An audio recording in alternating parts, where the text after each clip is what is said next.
ओम नमः सरस्वती। हेलो मित्रों, मैं श्रुति रस्तोगी अर्श इंस्टीट्यूट में आपका पुनः स्वागत करती हूँ। आप लोगों की सुविधा अनुसार आज कालिदास कृत अभिज्ञान शाकुंतलम का सार आपके लिए मैं लेकर आई हूँ। इसमें हम क्रमशः थोड़ी सी जो है भूमिका देखेंगे। सर्वप्रथम इसमें हम थोड़ी सी भूमिका देखेंगे और उसके साथ इसमें इसके विषय में प्रवेश करेंगे। फिर हम अभिज्ञान शाकुंतलम के विभिन्न पात्रों से आपका संक्षिप्त परिचय कराएंगे और फिर इसमें वर्णित 7 अंक जो हैं उसका सार का अध्ययन करेंगे। जहाँ तक मेरी कोशिश रहेगी कि मैं पूर्ण पुस्तक अभिज्ञान शाकुंतलम के सार को आप तक पहुँचा सकूँ और कोशिश करूँगी कि ये आपके समक्ष जो है 8 से 10 वीडियो के अंतर्गत मैं आप तक पहुँचा सकूँ। फिर भी अगर 1 से 2 वीडियो की आगे हो भी जाती हैं तो फिर भी आप मेरे साथ लगातार बने रहिएगा। मैं अपनी तरफ से ध्यान रखूँगी कि आप तक सरल भाषा में इसको संपूर्ण सार को पहुँचा सकूँ।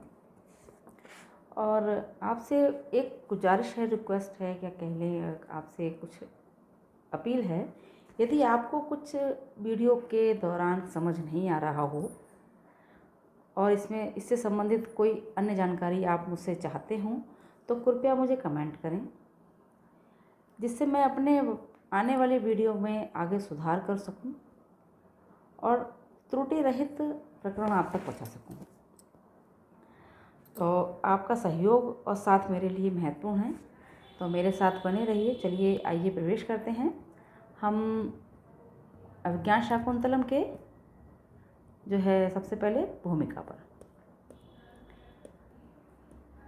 चलिए यहाँ देखते हैं, यहाँ पर आते हैं हम भूमिका पर। तो ये यहाँ से स्टार्ट करते हैं। हम आपको पूरी पुस्तक का अध्ययन कराएंगे, तो कोशिश रहेगी आप लगातार मेरे साथ बने रहें। तो स्टार्ट करते हैं। चलिए, संस्कृत साहित्य में कालिदास का स्थान अप्रतिम है। यहाँ से स्टार्ट है। संस्कृत साहित्य में कालिदास का स्थान अप्रतिम है। कालिदास सम्राट विक्रमादित्य के नवरत्नों में से एक थे। कालिदास सम्राट विक्रमादित्य के नवरत्नों में से एक थे। प्राचीन कालीन सम्राटों का मंत्रिमंडल उनका रत्नमंडल कहलाता था। प्राचीन कालीन जो सम्राट होते थे उनका मंत्रिमंडल जो होता था उनका रत्नमंडल कहलाता था। उस समय मंत्रियों की गणना रत्नों के समान की जाती थी। विक्रमादित्य के नवरत्नों में कौन अधिक तेजवान है, ओजस्वी है और वर्चस्वी था, यह कह पाना कठिन है। जिस प्रकार कालिदास का संस्कृत साहित्य में अप्रतिम स्थान है, उसी प्रकार विक्रमादित्य के मंत्रिमंडल में भी उनका स्थान अप्रतिम था। किसका था? कालिदास का। अप्रतिम था। कालिदास की कथा कृतियों के बारे में संस्कृत साहित्य में बहुत कुछ कहा गया है। कालिदास की कृतियों से परिचित होने के लिए हम उनका उल्लेख करना परम आवश्यक मानते हैं। संस्कृत के विद्वानों में यह श्लोक कालिदास के लिए प्रसिद्ध है।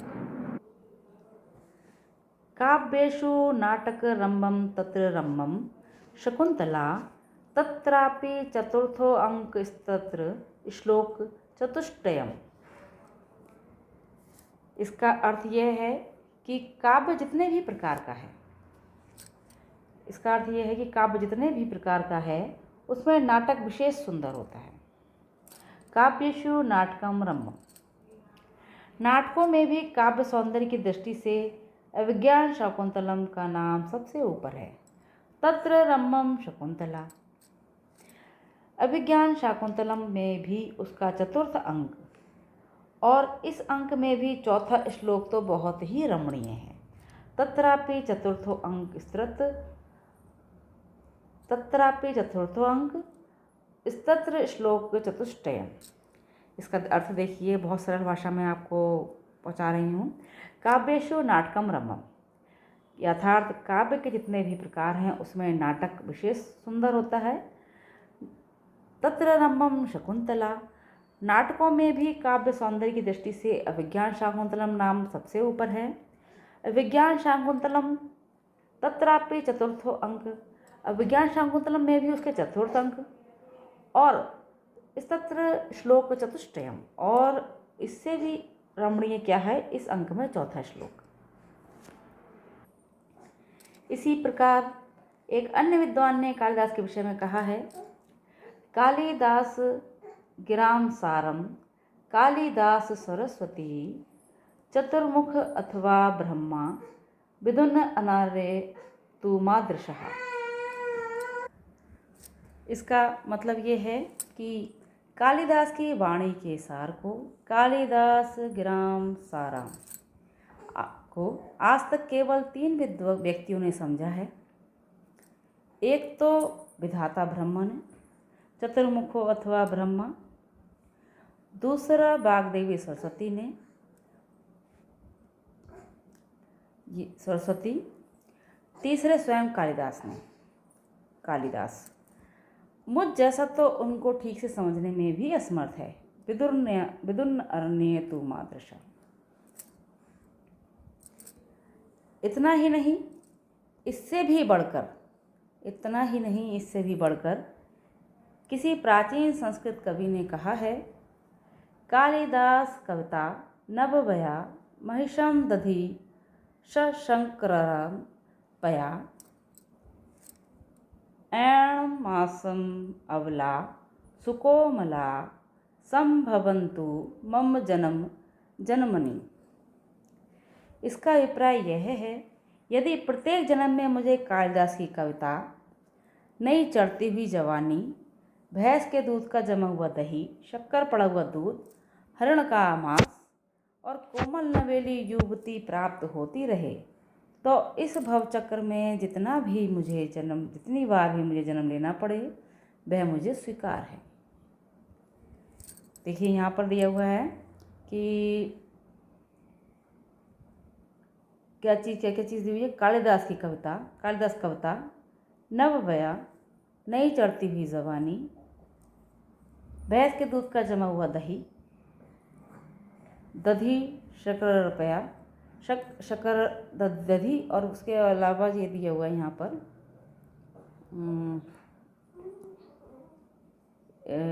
जो है शक्कर पड़ा हुआ दूध, शक्कर पया, हरण का मांस, ऐण मासम, अबला सुकोमला और कोमल नवेली युवती प्राप्त होती रहे, संभवन्तु मम जन्म जन्मनि। तो जितनी बार भी मुझे जन्म लेना पड़े, वह मुझे स्वीकार है। चलिए आगे बढ़ते हैं। भारतीय आत्मा नित्य मोक्ष के लिए छटपटाती है, किंतु कवि कहता है कि कालिदास की कविता आदि यदि उसे मिलती रहे तो मोक्ष की भी कामना उसे नहीं है। कालिदास के प्रसंग में विक्रमादित्य के नवरत्नों का यदि पाठकों को परिचय दे दिया जाए तो इससे उनके ज्ञान में वृद्धि ही होगी। तो कालिदास के नाम जो है विक्रमादित्य के नवरत्नों में दिया हुआ है। सब इधर यहाँ पर शॉर्टकट में आपको विक्रमादित्य के 9 रत्न के बारे में बताया गया हुआ है। कौन कौन से 9 रत्न हैं देखिए। धन्वंतरी, छपणक, अमर सिंह, शंकु, बेताल भट्ट और घटक पर कालिदास और 12 मिहिर और बर रुचि, सॉरी यहाँ पर है बर रुचि, मिसप्रिंट हो गया थोड़ा सा, ठीक है, बर रुचि। अब चूँकि जो है क्या नाम है, हम अध्ययन कालिदास का कर रहे हैं और कालिदास जो है इसमें जो है आए हैं महाराज विक्रमादित्य के नवरत्नों में। तो नवरत्नों के बारे में हम 2 लाइनें देखते हुए चलते हैं यहाँ पर। चलिए, धन्वंतरी, सबसे पहले धन्वंतरी का नाम दिया हुआ है। नवरत्नों में इनका स्थान गिनाया गया है धन्वंतरी का। इनके रचित 9 ग्रंथ पाए जाते हैं। वे सभी आयुर्वेद चिकित्सा शास्त्र से संबंधित हैं। चिकित्सा में ये बड़े सिद्ध हस्त थे। आज भी किसी वैद्य की प्रशंसा हो तो उनकी धन्वंतरी से उपमा दी जाती है। छपणक जो है, जैसा कि इनके नाम से प्रतीत होता है, ये बौद्ध सन्यासी थे। इससे एक बात यह भी सिद्ध होती है कि काल में मंत्रित्व आजीविका का साधन नहीं था। अपितु जन कल्याण की भावना से मंत्री परिषद का गठन किया जाता था। यही कारण है कि सन्यासी भी मंत्रिमंडल के सदस्य हुआ करते थे। इन्होंने कुछ शल्य लेख लिखे जिनमें भिक्षाटन और नानार्थ कोश ही उपलब्ध बताए जाते हैं। आगे देखते हैं, आगे आते हैं अमर सिंह। अमर सिंह जो है विक्रमादित्य के नवरत्नों में थे। ये प्रकांड विद्वान थे। बोधगया के वर्तमान बुद्ध मंदिर से प्राप्त एक शिलालेख के आधार पर इनको उस मंदिर का निर्माता कहा जाता है। उनके अनेक ग्रंथों में एकमात्र अमरकोश ग्रंथ ऐसा है कि उसके आधार पर उनका यश अखंड है। संस्कृतज्ञों में एक उक्ति चरितार्थ है जिसका अर्थ है अष्टाध्यायी। अष्टाध्यायी पंडितों की माता है और अमरकोश पंडितों का पिता। अर्थात यदि कोई इन दोनों ग्रंथों को पढ़ ले तो वह महान पंडित बन जाता है। पाणिनि की अष्टाध्यायी है, आप लोगों को जानकारी होगी, और अमरकोश जो है ये अमर सिंह जी का है। अगले हैं शंकु। इनका पूरा नाम शंकुक है। इनका एक ही काव्य ग्रंथ भुवन अभ्युदयम बहुत प्रसिद्ध रहा है, किंतु आज भी वह पुरातत्व का विषय बना हुआ है। इनको संस्कृत का प्रकांड विद्वान माना गया है। शंकु जी का एक ही काव्य ग्रंथ है भुवन अभ्युदयम। अगले हैं बेताल भट्ट। विक्रम और बेताल की कहानी जगत प्रसिद्ध है। बेताल पंचविंशति के रचयिता यही थे, पंचविंशति, किंतु कहीं भी इनका नाम देखने सुनने को अब नहीं मिलता। बेताल पच्चीसी से ही यह सिद्ध होता है कि सम्राट विक्रम के वर्चस्व से बेताल भट्ट कितने प्रभावित थे। यही इनकी एकमात्र रचना उपलब्ध है, बेताल भट्ट की बेताल पच्चीसी। घटक पर जो संस्कृत जानते हैं वे समझ सकते हैं कि घटक पर किसी व्यक्ति का नाम नहीं हो सकता। इनका भी वास्तविक नाम यह नहीं है। मान्यता है कि इनकी प्रतिज्ञा थी जो कवि अनुप्रास और यमंक में इनको पराजित कर देगा उनके यहाँ वे फूटे घड़े से पानी भरेंगे। बस तब से ही इनका नाम घटक पर प्रसिद्ध हो गया और वास्तविक नाम लुप्त हो गया। इनकी रचना का नाम भी घटक पर काव्यम ही है। यमंक और अनुप्रास का वह अनुपमय ग्रंथ है। यमंक और अनुप्रास का अनुपमय ग्रंथ घटक पर काव्यम है जो घटक पर का है। इनका एक अन्य ग्रंथ नीति सार के नाम से भी प्राप्त होता है। कालिदास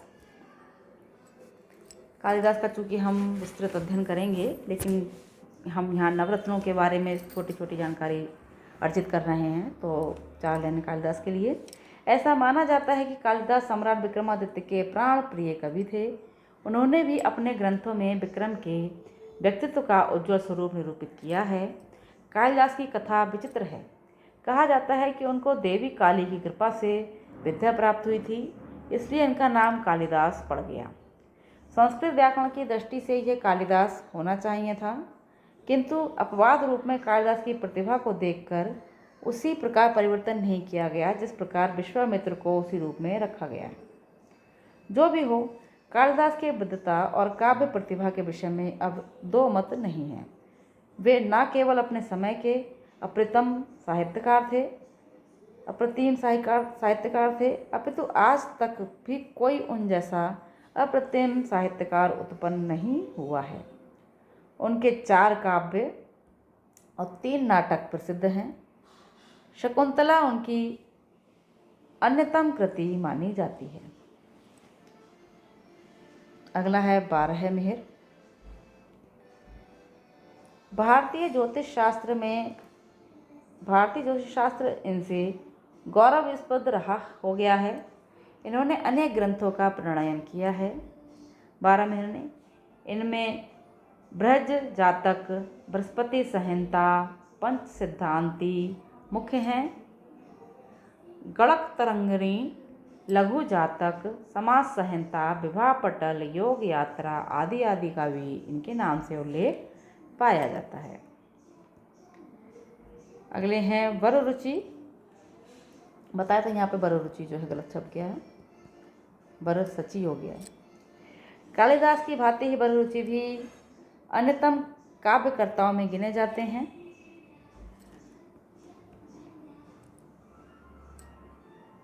सद उक्ति कर्ण अमृत, सुभाषित अवली तथा शंखधर संहिता इनकी रचनाओं में गिनी जाती है। सद उक्ति कर्ण अमृत, सुभाषितावली तथा शांखधर संहिता इनकी रचनाओं में गिनी जाती है। इनके नाम पर मतभेद है क्योंकि इस नाम के 3 व्यक्ति हुए। उनमें से पाणिनि व्याकरण के वार्तिककार वररुचि कात्यायन, प्राकृत प्रकाश के प्रणेता वररुचि और सूक्ति ग्रंथों में प्राप्त कवि वररुचि, 3 वररुचि प्राप्त हुए हैं। यह संक्षेप में विक्रमादित्य के नवरत्नों का परिचय था जो आपको ऊपर दिया गया। अब यहाँ पर अभिज्ञान शाकुंतलम में जो शकुंतला है, मुख्य पात्र है शकुंतला। अभिज्ञान शाकुंतलम में मुख्य पात्र नायिका जो है वो है शकुंतला। उसके बारे में जानते हैं थोड़ा सा। शकुंतला का जन्म स्वर्गीय अप्सरा मेनका के गर्भ से उन ऋषि विश्वामित्र से हुआ जिनके तप से इंद्र तक डर गए थे। चलिए यहाँ पर हम विराम देते हैं अपनी भाषा को नवरत्नों के परिचय तक। अगले जो है वीडियो में आपको हम शकुंतला के विषय में परिचय कराएंगे और फिर शकुंतला के विषय में परिचय कराने के बाद ये जो है हम आगे बढ़ेंगे क्योंकि शकुंतला मेन पात्र है। तो चलिए देखते हैं।